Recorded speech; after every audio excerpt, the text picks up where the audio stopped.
Welcome to Practical Access. I'm Lisa Dieker. And I'm Rebecca Hines. And Lisa, I'm looking forward to this new season for the summer, and in part because we're both a little bit nerdy and like to read, but I will tell our listeners that you are the most nerdy of all. So My mother was a librarian. I have every yeah, right to be nerdy. yeah. Well, I know the Dewey Decimal System. Do you? I did, Lisa, back when it was a thing. So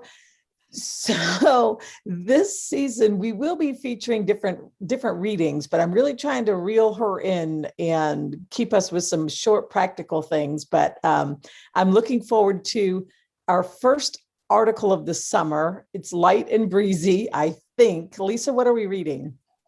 Well, so I'm reading something from a new journal. I know that shocks you, but you'll like this journal. It's from the National Council of Teachers of Mathematics. And it's their new journal called Mathematics Learning and Teaching, because it's all about really great articles about teaching for teachers and practical. But I picked one that is not only not nerdy, but I think it's one that families, parents, teachers, and actually just siblings could be using in the household over the summer. And I love this. She is a teacher, talks about, her name is Elizabeth Cunningham. And she says, or I'm sorry, she's a future mathematics teacher at the University of Michigan, Flint. And she talks about infusing the day with mathematical moments. So with that title in mind, anything come to your mind, Becky, if I say mathematical moments? Because I know you have this daughter that's been doing amazing in softball. I bet there's several mathematical moments in your world right now. Well, you know what, the only thing I've been best at in math has always been being able to see how it applies to almost everything. And in fact, I often did have students learn to keep official scorebooks and stats and follow all of those things as, just everyday mathematical moments as a teacher.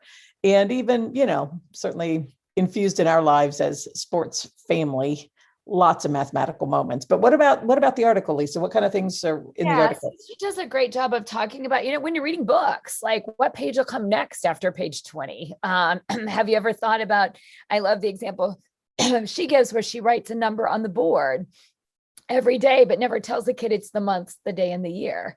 And so I love the fact that she makes it very organic, that it's about discussion, and yet kids write things down. And I wonder about that, how many times kids write down or swipe a credit card or write down a number or talk to somebody about, I want more of something or less than something. And I often think sometimes we shy away from the world of math. And that's why I kind of wanted to kick this one off with this article, because I don't think math is any different than literacy, but we tend to think we have to do math. Whereas literacy discussions happen all day, driving down the car. Oh, did you see, the big blue van next to us versus did you see 4 cars past us? Like those are the kinds of mathematical moments I think we're talking about. And, Becky, it's funny because I just talked to a neighbor and, and my own son. This neighbor has, some struggles with math. And she said, I don't know if I can do freshman algebra. And I said, there's lots of choices in math. My son took sports statistics for math, and she ended up taking the philosophical approach to mathematical thinking in your life. And she said, I learned how to buy a house and get a mortgage. So I think we've really opened up that thinking as a culture, yet I'm not so sure we always open it up in the home and in the classroom. And so again, I just thought it was a fun thing to think about. What do you Well, think? it was a fun light article. And Lisa, I think you're going to put the citation for our listeners. So it's a fun, very light article to just get you thinking about this idea. And I was most happy to see the word joy in her article, because you very rarely read anything about math and joyfulness. So I think it's a good summer kickoff in thinking about how can we make all of our subject areas more joyful. And this article certainly seems like a good starting place. Yeah, and I'll just kind of end this short little kickoff segment here with, again, if you can't get access to this article because we realize that it's one that you have to be a member, we also have a great site called Of W Money, OFW Money, and we'll put the link out on the podcast too. But I love this article. She's a blogger in finance. It's 15 uses of mathematics in our daily life, and she talks about when you're traveling how to use math, and she's got some great fun little YouTube videos. how to use it when you're cooking. I mean, cooking, goodness, halves, fours, eights. But not only that, do you want more sugar or less sugar? Do you like more salt or less salt on your potatoes? And I think we often, again, forget that.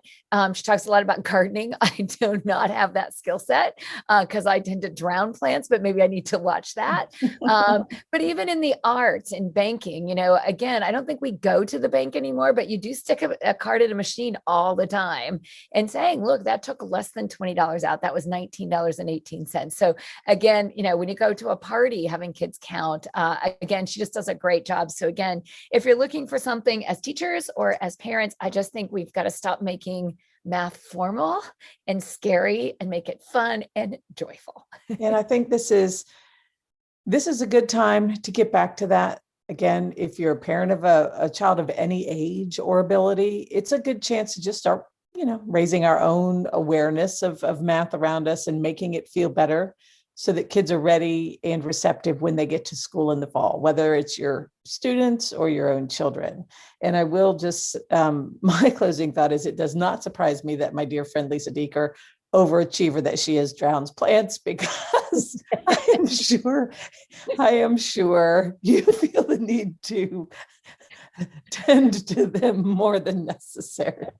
Not normally. I normally ignore them until they drown or they dry up. But I do have to say, my dear grandma, rest in peace, had the greenest thumb ever, and I just didn't get it. So mathematically, I understand what I should do, but for some reason, it just doesn't work for me. So we thank you for joining us for this more lighthearted summer reading session of Practical Access. And please send us any questions you might have on our Facebook, or you also can still ask us questions of practice on our Google Voice at 400-907-9305.